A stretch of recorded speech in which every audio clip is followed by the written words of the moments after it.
The following is a CUNY TV special presentation.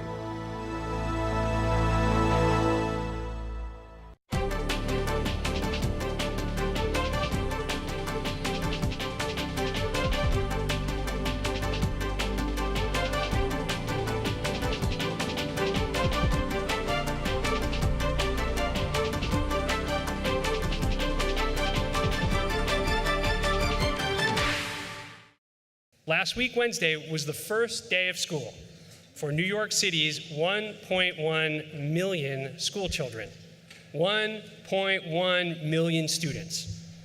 To realize how massive that is, it's the equivalent to the entire population of Dallas, as big as the populations of Denver and Seattle combined. Last week, Wednesday, also marked the first day of school for our new chancellor, as head of the largest school system in our country. It is our honor to welcome him here today, Chancellor Richard Carranza. Thank you for being here, because we all have something very dear in common, a stake in the quality of New York City's public schools. And that brings us to our guest today. He is the product of the Arizona public school system. And while he did grow up out west, he is quintessential New York. He is a second-generation immigrant, son to a sheet metal worker and a hairdresser who taught him the importance of school. His 30-year career in education, which started as a high school bilingual social studies and music teacher, is filled with meaningful accomplishments. In San Francisco, his efforts raised graduation rates by 7%, and narrowed the achievement gap between African American and Hispanic students and their white and Asian peers. As superintendent of the Houston Independent School District, he led the charge to reopen the schools just 2 weeks after the devastation of Hurricane Harvey. And he secured 2 free meals a day for all its students through the entire school year, giving those families one less concern as they work to rebuild their lives. He is not shy also when it comes to advocating for children. In 2015, he spoke to then President Barack Obama in Spanish, a language the former president does not speak, to show him how it felt for a student to be in a school where he or she could not understand their teacher, to illustrate how important it is to teach English as a second language to children who don't yet speak it. He is both charming and bold, invaluable assets in our town. And we all need him to succeed, because it is literally impossible for our city to be a great city if we cannot give our children a great education. Chancellor, you're off to an impressive start, and we here at ABNY are pulling for you. You and your team have been entrusted with something of immeasurable value, the future of our children, and therein truly the future of our city. Ladies and gentlemen, Chancellor Richard Carranza.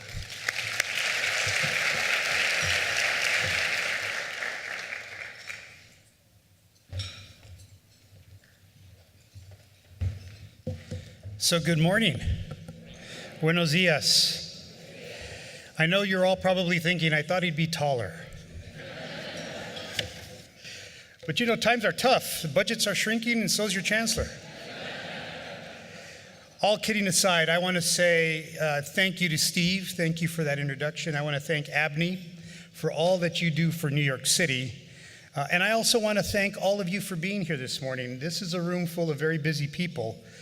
So I want to thank you, all of our elected officials, our business and labor leaders, our advocates, our community leaders, and everyone who shares a passion for education. And I want to be very, very clear that the public education system of New York City, it's never a question of whether we should be involved and interested. It's really a question of, can we afford not to be involved and interested? Because as we speak, 1.1 million future New Yorkers, future taxpayers, future professionals, future titans of industry are sitting in our classrooms across the 5 boroughs.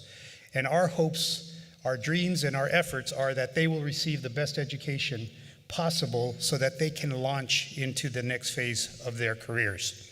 I also want to take this moment to thank Mayor Bill de Blasio, who brought me to this vibrant, inspirational, aspirational city.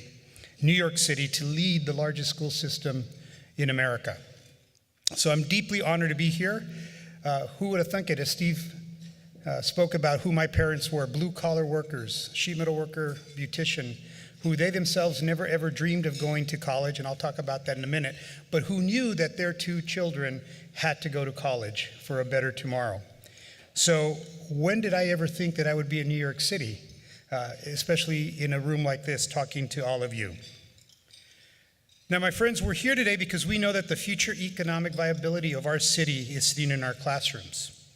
Today's students trust that they are gaining the skills they need to become citizens and leaders of tomorrow. To honor that trust, we must create a school system that is equitable and excellent, and that enables all students to achieve their potential. To do that, we have to rewrite history. The story that we rewrite today, the story that we will rewrite together, is one that doesn't accept the status quo. The story that we write and rewrite with our students is a future that is not bound by history, it's not bound by zip code or demographics. It's a story of lifting all of our students and all of our schools. It's about achieving equity and excellence for all. Now, let me tell you why this is important to me. This is very personal for me.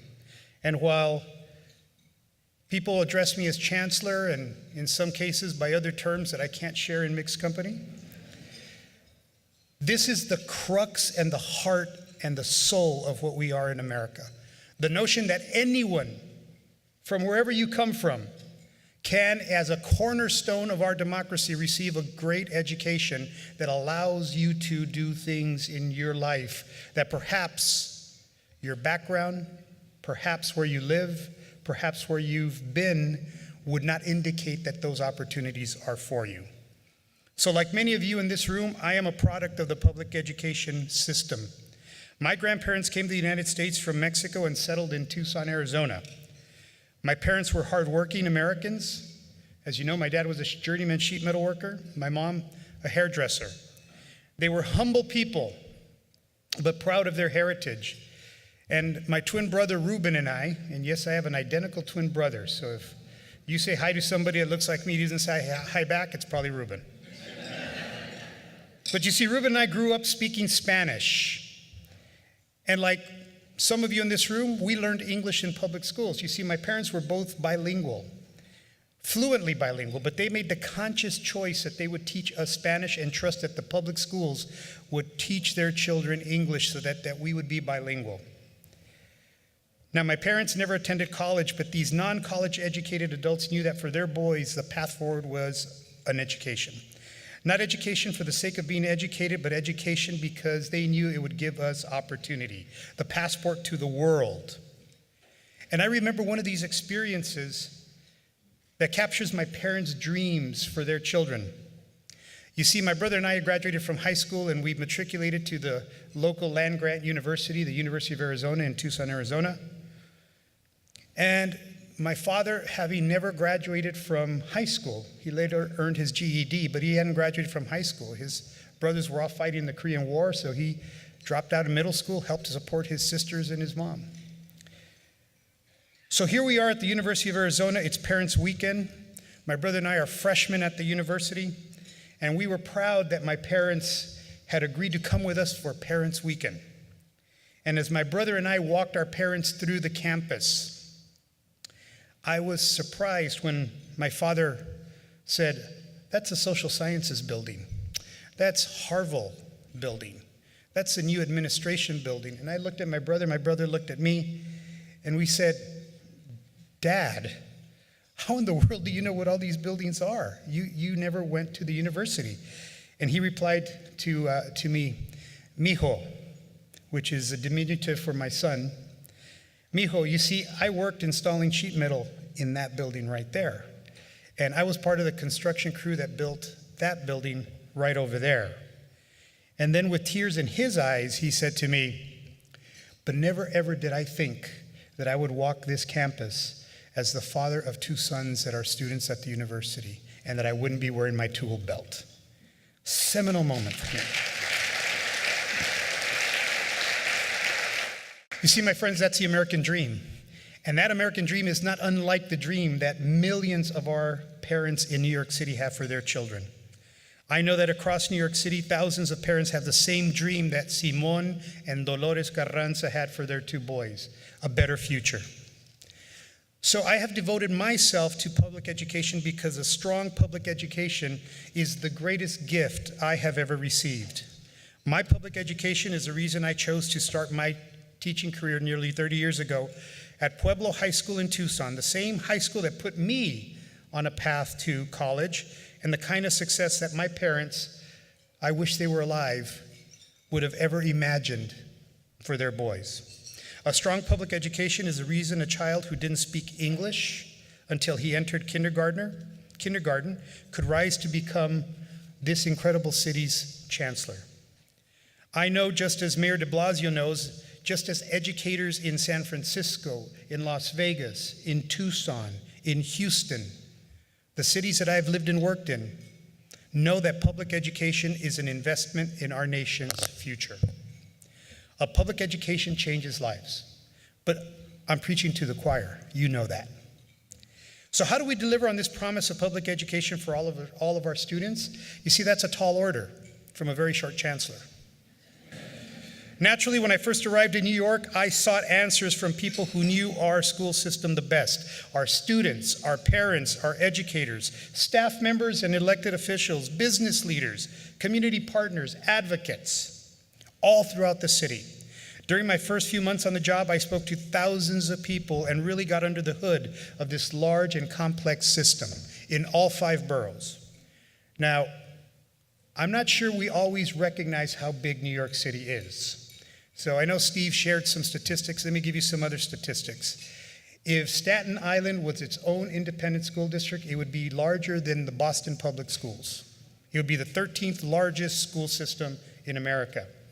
If Brooklyn was its own independent school district, it would be the 6th largest school system in America.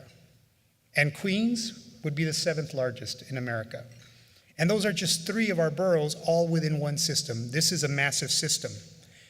So as I went to every borough and engaged with students and parents and everyone else I've mentioned, I heard about our strengths and I heard about our challenges. As I listened and I learned, I realized that while we didn't have all the solutions, we were all really part of the solution. I felt optimistic because I realized that New Yorkers always dream big and they always do big things. And the one thing I've learned very quickly is that New Yorkers like it straight. Don't put on the white gloves and give us a story, just give it to us straight. I think I've kind of learned that. New Yorkers, because they dream big, know that education is a cornerstone of our democracy. The last 4 years under this administration have given us a strong foundation on which to build. Graduation rates are at historic highs. Dropout rates are at historic lows. Our students are performing stronger than ever in English language arts and math. And we are on track to meet our goals of 80% graduation rate and 2/3 of our students college ready by 2026. At the same time that we know that opportunity gaps exist in our system, we must accelerate our work to reverse historic inequities, empower communities, and intervene throughout a child's journey through our system to keep them on a path to graduation, college, and meaningful employee. And yes, not every student wants or needs to go to college. So recognizing the full scope of students' interests is important to us. We have to deepen our equity and excellence agenda for all, make it even stronger, I would say systemic. I believe that the way a leader takes on big challenges is by visualizing and articulating a goal, and by taking actions to get there. With a clear goal of achieving equity and excellence for all our students and their families, I've laid out 4 priorities for this coming year. General, broad, but 4 priorities. For me, the first priority we have as a school system is to accelerate learning and instruction. It is a cornerstone of every educational system.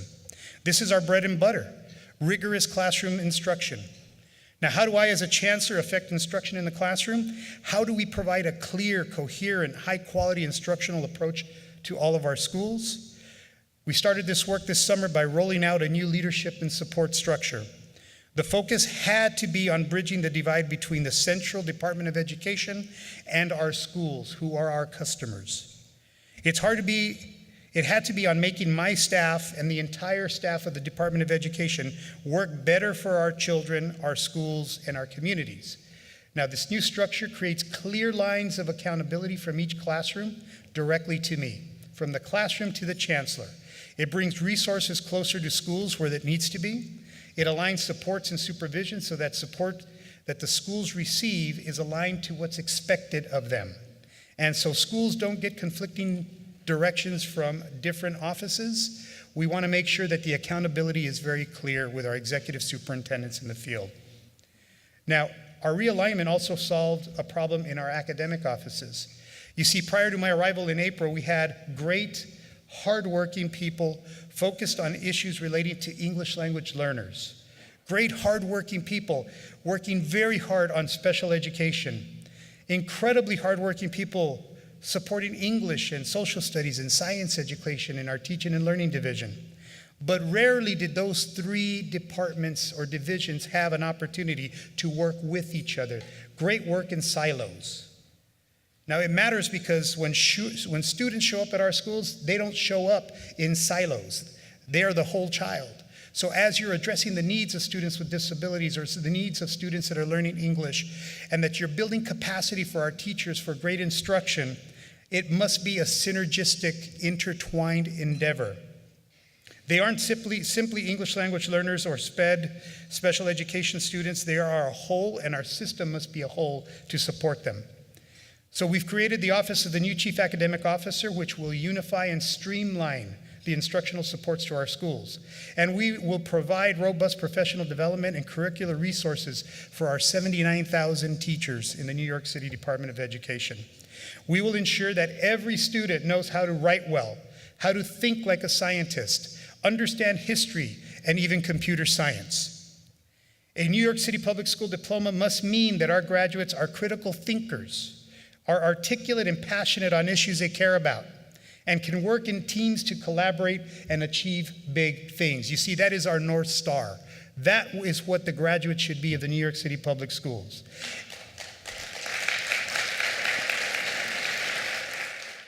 Now, there are some voices in our community that will say that not all children are capable of achieving at high levels. And I'd like to tell you something that I tweeted during my first few months here in New York, because it proves that that's not true. You see, it was a tweet with a quote from a 6-year-old student that said simply this: "My teacher thought I was smarter than I was, so I was." It's about expectations. And let me repeat that: so I was. So do we believe that every student in New York City, regardless of race, class, income, background, can achieve the North Star vision of what they should be as a graduate? I say yes. And I tell you that if I didn't believe that, because of the city of New York and the diversity and the passionate residents of New York City, I would have never come. But I'm glad to be part of this movement to ensure that we always will be able to say, because we believe we were smarter than they were, they were. Let's expect, that's a powerful reminder that our students will deliver what we expect of them. So we must take this system of high expectations to all of our students. Now, our second priority is to partner with communities. And although I've never been the personal recipient or participant of a 12-step program, I understand that the first step of a 12-step program is to admit you have an issue. We have a trust issue with our community. We won't achieve equity and excellence until we really empower parents and communities. You see, I'm not interested in engaging communities. I'm interested in empowering communities. And the difference between engagement and empowerment is that it's very simple and it's a very low bar to engage a community. Make a policy recommendation that a community doesn't like. I guarantee you they'll be engaged. But you see, my friends, to truly empower a community means that you give them the knowledge, the voice, and the place to have conversations, to be able to advocate for their children, And as we advocate and engage in conversations all day long as a policymaker, I get lots of feedback. But rarely do I get feedback from communities where perhaps the challenges are the greatest. And the parent who is a recent immigrant to our country, or the parent that's working 2 jobs and understands that the way to advocate for their student is to show up at school, I challenge that. That's not the way to advocate for your child, but if that parent knows what their child should know at the end of the 1st grade, that prepares them for the 2nd grade. If that parent knows why the Regents exams are so important, if that parent understands that a college-going culture means that you have to understand how to access resources to go to college, if that person knows who to call and how to advocate and who to write to, now you see we're empowering parents. And we are giving those parents the privilege that many parents in our city have. And privilege isn't a bad thing, as long as we share it. That's what we're talking about in terms of empowering our communities. And if it's not clear enough, do parents know how to access all of the information streams to make good decisions for their children? I think we have some good work done, but we have lots of work to do. Knowledge is power, and we will be focusing on that with our parents. Let me share an example of how we're empowering parents. Last month, I attended our first ever Spanish language specialized high school information fair in the Bronx. Now, it's maybe a surprise to you, and this may be breaking news, but I'm not a big fan of the specialized high school admissions process currently, based on a single test. But no matter how the system operates, we need to make sure that all of our families are empowered with the information to navigate it. The current status quo is that they have to take a test. So do our families know about that? Do they know when to start preparing for that? So here's what we did. We identified top performing middle school students whose home language was Spanish. We called their homes. We invited them and their parents, and in most cases their aunts and uncles and neighbors and tíos and tías. And we invited them to an information session. At the information session, we talked to them about what the specialized high schools are and how to prepare for and take the specialized high school admissions test. The session was conducted entirely in Spanish. We had materials in English, of course, but it was conducted entirely in Spanish. And what I heard from our parents, from many of our Spanish-speaking parents who said, I've never, ever had this kind of an experience. I've never had this kind of information shared with me. I've never felt like I really understand what I can do to help my children. You see, that's empowering families. Not because they're coming to us, but we're coming to them. Community empowerment was also a focus of our restructure this summer, because during my listening tour, families repeatedly asked me questions like, who do I go to for a problem in my child's school? Or how do I get my child's test scores? By the way, they're still embargoed till the end of September. I wish I could tell you. So we're helping parents and families navigate our complex system. And if you're not getting the answers you need now, there's a geographically based executive superintendent for you to go to. It's that simple. The buck in the field stops there. We will provide an infrastructure and systems for our parents to be empowered, active, particularly in historically underserved communities. Now, our third priority. I only have 17 priorities, okay? I'm just kidding, just 2 more. We have 145,000 employees who are our most important asset. We will build every individual and every team across the system to reach its fullest potential. That is why our third priority is to develop our people. If we expect our students to achieve excellence, then we must support our educators and leaders and all of our staff members to that end. It's just that simple. Our fourth priority this year, if we are to accomplish anything or everything that I've laid out so far, we must have a fourth priority, and that priority is to advance equity. Not in the future, not maybe, advance equity now.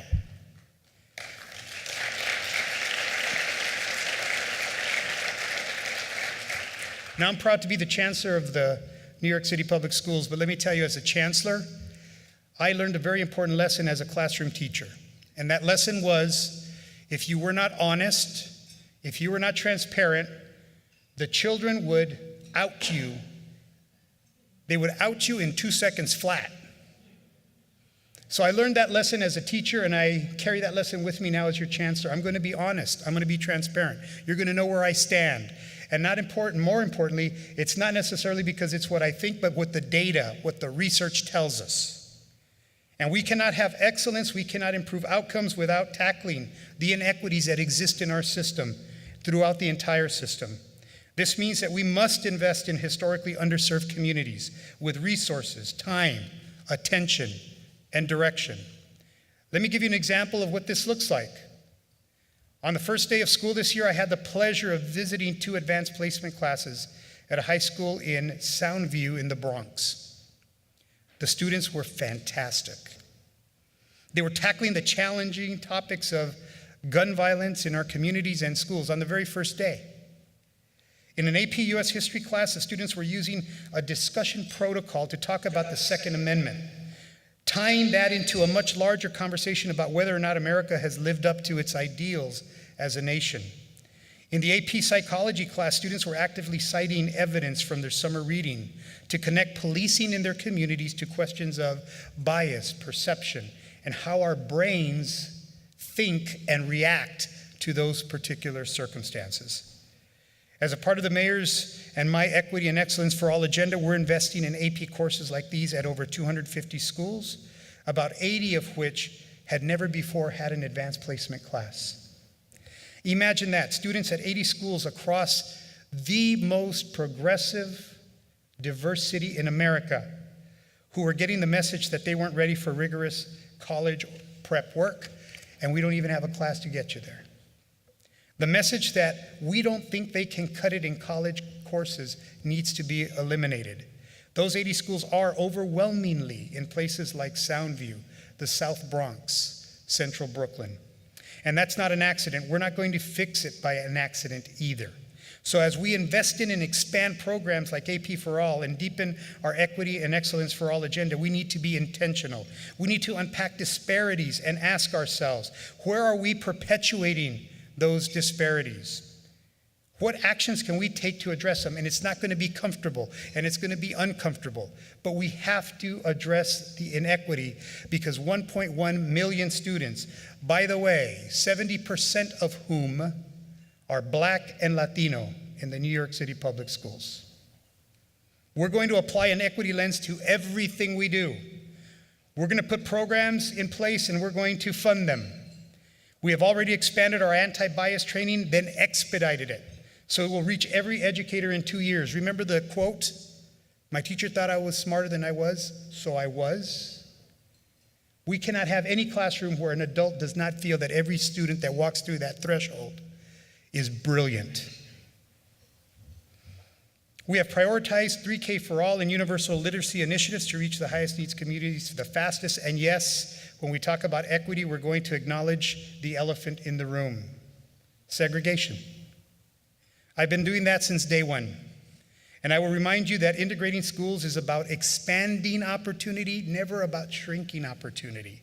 It doesn't lower academic achievement for anybody. In fact, it improves it for all. Don't trust me? Look at the research. The research is clear. Integration is good for every child. We need to confront this problem head on as New Yorkers, not run from it. We need to confront it, and we've already started to integrate schools in some of our most segregated school districts.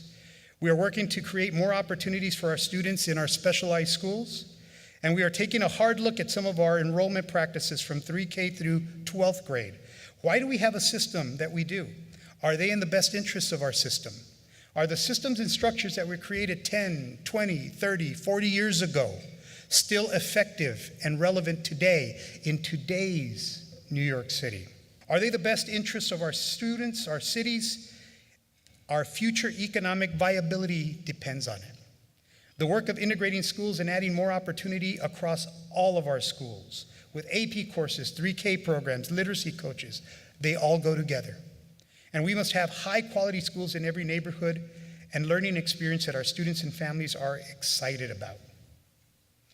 My friends, on the opening day of school last week, I looked at all of the bright, young faces that I could see.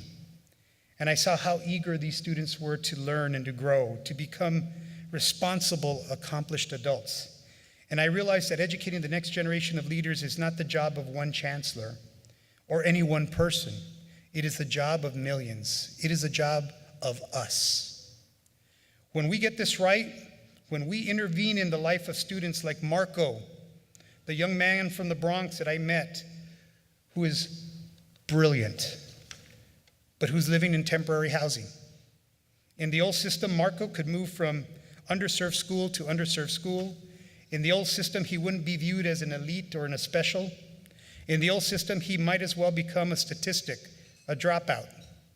But when we get this right, Marco's teachers from 3K all the way through graduation see him for the brilliance between his ears, not just the struggles his family overcome every day. You see, Marco, like 1.1 million other children across the city of New York, is more than just a label. Marco is a future doctor, perhaps a future lawyer, perhaps a future leader. If we're lucky, Marco is a future teacher.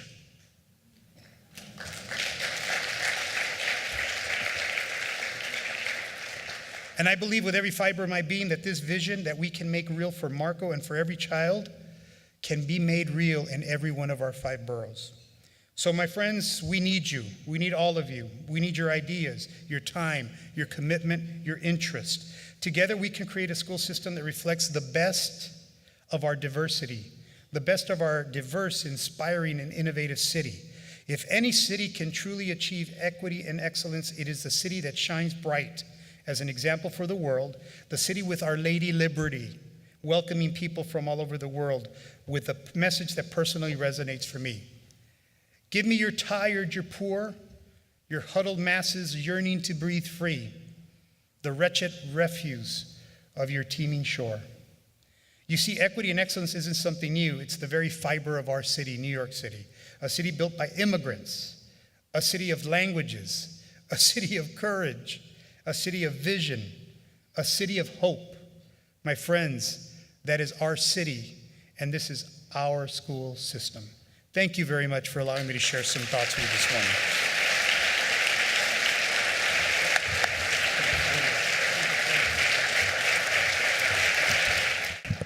Chancellor has graciously agreed to take some questions, so I ask, please raise your hand if you have any questions. I'm Nan Morrison. I'm the CEO of the Council for Economic Education. Thank you for your brilliant, heartfelt remarks. My parents are proud products of New York City public schools in Brooklyn. You mentioned not every child goes to college, and thank you. And I'm also wondering what your vision is for the future of CTE programs and other innovative programs such as the IBM P-Tech high schools. Great, thank you for the question. So CTE programs, career technical education programs, are not the vocational ed programs of perhaps our past. They're very different. And some of the most rigorous hands-on learning happens in our CTE programs. I'll give you a perfect example, or not a perfect example, but a great example of what I'm talking about. I visited the Aviation High School in Queens. And what I saw at that Aviation High School in Queens were young men and young women, equally dispersed, diving in to understand the physics and the mechanics of airplane flight. What is the physics on a propeller when you just twist it by certain degrees? And what does that do to the lift that impacts your takeoff? And they were explaining this to me in terms that were both technical but understandable. And then they were demonstrating how they adjust. And what I later found out was that just as rigorous as that science and technology education was to them, it was just as rigorous in their classrooms, in their English class, where they had to write technical papers describing what they were doing with their projects. Now, what was even more impressive is that when those students finish, they will graduate with a certificate that will allow them to walk into any airport in America and get hired on the spot. And if they stay an additional year, a 5th year in high school. But if they stay for an additional year and achieve an additional certification from the FAA, they will walk into one of those jobs close to 6 figures. That's the kind of learning that we need to be doing. And we have great examples in New York City, our P-Tech high schools, where students understand exactly, with a partnership with a business industry partner, they understand exactly what career they're going for. And now when they're in their sophomore year taking geometry or algebra trig, and they don't quite understand, why do I have to take it? Because if I want that kind of a job, I need to master that. You see, you create the vision and you connect them to it. So I am a huge supporter of career technical education, and in partnership with our business community, you're going to see many more of those programs that will be, I would say, nurtured and grown throughout all 5 boroughs in our city. I'm Charlie Wang. I'm the Acting Dean of School of Education at Pace University, and today I'm with our president, Marvin Krislov here. And actually, School of Education at Pace University, we are currently training the largest group of your teaching fellows. So my question to you is that in your third priority, you said you're going to support your teacher and staff. So I'm wondering, since you talk about English language learners, I'm wondering whether you're going to increase any opportunities for local universities such as Pace University, we're across the street from you, to have that opportunity to work with you, to help you to develop some professional classes or courses for your New York teachers. Yeah, so thank you for your partnership, but your president beat you to the punch. You see, I've got his business card right here, and we're going to talk. We're going to talk about that very topic. So yes, thank you. Good morning, Chancellor. My name is Travis Terry. I introduce myself in a lot of ways, but perhaps most importantly, I'm the parent of 3 very proud public school students. So thank you for everything that you're doing. And the statistics are actually amazing. My favorite one I just heard the other day is that 1 in every 300 Americans are New York City public school students. So the responsibility that you have is incredible, and we're so excited about what we're hearing. My question to you is about technology, and technology is evolving at such a rapid pace. I was wondering what initiatives the department is looking at to utilize new technology to help both in terms of classroom learning and family empowerment. Thank you very, very much. So technology is rapidly promulgating itself throughout not only New York City, but across the education space in America. What I would say is that there is a false dichotomy that often gets talked about when we talk about technology, and that is that the newest, greatest application can take the place of a classroom experience. Let me just be really clear. I know it's not your question, but I want to make sure everybody understands. Technology will never replace a well-trained, caring teacher in a classroom. It's just not. However, I do think that technology, when used effectively, can transform what happens in the classroom in terms of student learning. So in the New York City Department of Education, this year we are increasing our broadband connectivity rate. We're not where we need to be or where we want to be, but we have a plan in place that over the next 2 years, we're going to have the fastest technology, fastest rate that we've ever seen. We also have still issues of wirelessness and how you connect devices, etc. That being said, and let me just editorialize for a second here. So in the other 4 communities that I've lived and worked, and I've actually done some leadership in this particular area, there's something very different about New York City as I've gone around and gotten to know New York City. Because in other locations where I've lived and worked, I've met elected officials who talk a lot about supporting schools. They believe in schools, they support schools, but rarely ever do they write a check from their accounts to support schools. It's very different in New York City. I can't tell you how many assembly members and senate members and borough presidents and council members I've met with, or I've visited schools, and the school will say, that computer cart there was because of this council member, or that whiteboard is because of the assembly member or my borough president. So kudos to our elected officials, because you walk the talk and you actually write the check with the talk. So thank you for supporting our schools. But I will say this. Let me give you an example of what I mean to your point about technology. So I had the opportunity to witness a 7th grade physics class. And the physics class was studying the difference between speed and velocity, 2 concepts in the physics curriculum. So what this teacher had done is she had been trained as a technology teacher. She was a physics teacher. She was a science teacher. So what she did is she had an iPad cart for her classroom. She had a great way. The kids had developed a rubric, so when they present, they give each other feedback. So for this particular lesson, where in the past, the teacher would have said, take out your physics textbook, open up chapter 3, read the chapter on speed and velocity, answer the questions at the end of the chapter, I'm done. What this teacher did is said, no, what we're going to do is we're going to do an interactive project. So she grouped the students in groups of 2 or 3, and then they went out, and this was their charge. Make a 2 to 3 minute video demonstrating the difference between speed and velocity. So I came on the day where they were going to share their videos. So the kids walk in, the screen in the classroom goes up, they have a software program where they can share. The students get their laptops, they log in, all very businesslike. The teacher says, okay, who goes first? Draws a stick, okay, team whatever goes first. The kids come in, they log in, their video comes up, and sure enough, it was amazing. Kids were sliding down the hallway, and somebody had a tape measure, and then they had the formula that was superimposed on the video. Somebody was dropping a watermelon off a roof to demonstrate. I mean, anything that you could think of in terms of creativity, these kids had captured in a video. And as they're showing their video, their peers in the classroom are typing feedback that's appearing on the screen. Wasn't really clear, don't understand that, you didn't explain all this feedback. They get done, everybody claps. She captures the feedback, emails it to the student. Next student group comes up, starts ready to present. Those students now have 48 hours to make any revisions based on their peer feedback and submit for a final grade.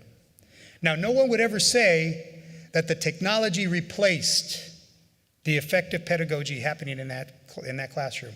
But the teacher using technology to enhance the pedagogy, to connect with students in a very, very real way is what our goal is in terms of how we use technology. We want technology to be of use to our students and to our teachers. The other thing that I will say is that as we do this, it becomes increasingly important that we pay attention to how students use technology. And part of our North Star that we want every one of our students to have as they graduate from our city schools, it's going to be important that they have a digital identity as well, that they know how to make informed decisions based on the information they're getting off of the internet, that they can apply a lens of truth to what they're seeing and reading. And it's going to be important that the 3rd grader, 4th grader, 5th grader that's using technology understands that when they become a 32nd grader, and they're 24 years old and they're applying for that job, something that they've posted on their social media site may in fact inhibit further opportunities. That's all important, but it's a really important question. I want to thank you for making it. Thank you very much.